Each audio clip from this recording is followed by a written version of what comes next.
उन करोड़ों लोगों के लिए लड़ाई लड़ी है, उन करोड़ों लोगों के दर्द बीत रहा है, जिसमें लोग बदल देते थे, समाज उन्हें बदल देता था। लेकिन आरती यादव ने उस मजबूती से उन लाखों करोड़ों लोगों को जिनको न्याय नहीं मिल पाया, प्यार नहीं मिल पाया, अधूरा प्यार रह गया, तड़प के साथ रह गया, जीवन से चले गए, सुसाइड कर लिया, आत्महत्याएं हो गई, मौत हो गई, मर्डर हो गए, लेकिन आरती यादव ने उसको ज्वलंत रखने के लिए कि उन केसों में भी ये नजीर केस बनेगा कि न्याय की लड़ाई, प्यार की लड़ाई सदैव जीती है। प्यार सत्य के साथ होता है, जहां सत्य है वहां प्यार है, और वह प्यार है वहां सत्य है। तो सत्य परेशान हो सकता है लेकिन पराजित नहीं हो सकता, ये इस केस में मैं सिद्ध करूंगा। सर एक चीज़ और है कि अररिया में एक चर्चा है कि अगर आरती छोटू के परिवार से अगर नहीं संग में रहती तो आरती को भी जेल जाना पड़ता। क्या इसमें सच्चाई है? बिल्कुल झूठ है, बिल्कुल गलत है।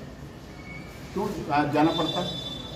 क्योंकि छोटू की मौत तो इसके घर पे हुई थी। घर पे मौत हुई, इसके सामने मौत हुई, घर की छोड़िए आप, इसके सामने मौत हुई, इसके परिवार वालों ने मारा है। सब रिलेटिव है मारने वाले, कोई बाहर का नहीं है, सब परिवार के लोगों ने हत्या की है। इसलिए सच्चाई तो सामने है, 164 का स्टेटमेंट सामने है, 161 का स्टेटमेंट सामने है, पुलिस की फाइल सामने है, पोस्टमार्टम रिपोर्ट सामने है। पोस्टमार्टम रिपोर्ट को कौन बदल लेगा? ये आरती ने मार दिया उसको, आरती ने नाखून नोचे।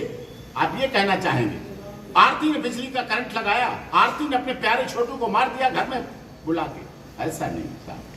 ये कहने वाले आधे। सर एक चीज और भी है ना, इसका अगर छोटू की हत्या करने का साजिश रचा गया था तो घर में सभी लोग तो बाहर से आए होंगे, रात में ही आए हैं। इसकी सूचना इसने मिली थी, उन्होंने दी है, बुलाया है। नहीं 2 से 7 बजे तक क्या होता रहा? यही तो होता रहा। नहीं, अगर मान लीजिए कोई बौने पूर्णिया बनवनखी से आया, कोई और कहीं से आए, गांव के समाज के लोग वहां उपस्थित रहे, जो भी मारने में थे वो तो शाम से ही होंगे।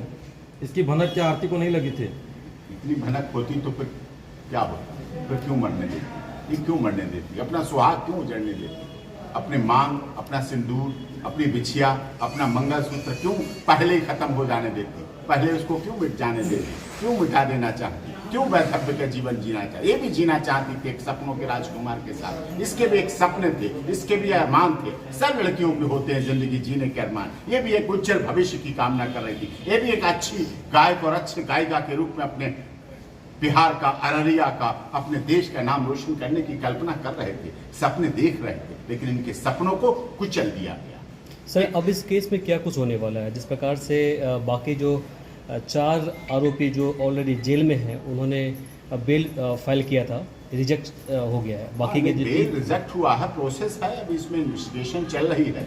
जल्दी इन्वेस्टिगेशन हो, चार्जशीट फाइल हो, फास्ट ट्रैक कोर्ट में ट्रायल हो, आरती और उसके परिवार को सुरक्षा दी जाए, और हम एक्शन टेकन रिपोर्ट मांगेंगे कि अब तक क्या एक्शन हुआ है, सब चीजें सामने आए, वो चीजें सब सामने आना चाहिए।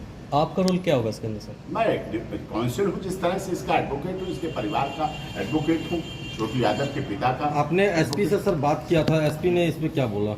वो अभी इतने दिन 72 दिन हो चुके हैं, इंतजार में है कि कानपुर प्रकरण हो जाए। सुरक्षा देना उनके हाथ में, टॉप प्रायोरिटी पे इस काम को करना चाहिए। कब दी जाएगी सुरक्षा? जब घटनाएं हो जाएंगी, जब उसके बाद हो जाएगा, फिर क्या होगा? मतलब आपका साफ साफ आरोप है कि अररिया प्रशासन पे ये हो सकता है कि इनके साथ साथ जो उनके लॉयर हैं उन पर भी ये प्रक्रिया हो जाए। हाँ, नहीं, कुछ भी हो सकता है। इस देश में कुछ भी हो जाता है, आपने देखा ना, कुछ भी हुआ है इस देश में, बहुत घटनाएं। अगर हम घटनाओं की बात करें तो लंबा टाइम हो जाएगा। आप सब प्रबुद्धजीवी पत्रकार हैं, बौद्धिक पत्रकार, समाज को देखते हैं, जानते हैं, लीगल प्रोसेस को जानते हैं, इस केस को आपने बहुत गहराई से देखा है और जानते हैं आप। तो इसमें न्याय अभी तक इसके परिवार के साथ। अपना परिचय दीजिए सर। तेजस्वी यादव से मिलने के लिए गए थे, तेजस्वी यादव ने क्या